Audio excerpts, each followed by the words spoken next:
quand elle avait 16 ans pour la partie publique, puisque c'est là qu'est diffusé pour la première fois Ne sois pas si bête. Le jour de ses 16 ans est diffusé à la radio son premier single.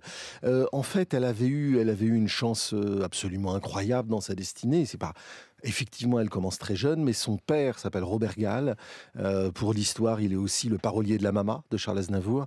Et elle est la petite fille du fondateur des Petits Chanteurs à la Croix de Bois. Donc, la chanson, la musique, l'art a toujours fait partie de sa vie. Quand elle est gamine, elle a 10 ans, elle va avec son papa voir Édith Piaf parce que son papa vient proposer des chansons à Édith Piaf. Elle comprend très vite que c'est un métier et elle va accepter, par exemple, quelque chose qui est curieux pour une quasi petite fille, pour une adolescente. Elle va changer de prénom.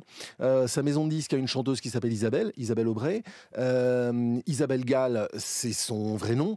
Elle deviendra France Gall. Voilà. Et c'est décidé en 5 minutes, comme ça, d'un trait de plume. Et elle va devenir une des plus grandes chanteuses yéyé, une des icônes d'une génération. Et là où sa carrière est extraordinaire, c'est qu'elle va devenir aussi une grande icône des années 80. C'est-à-dire qu'elle a plusieurs vies d'artistes, plusieurs gloires successives.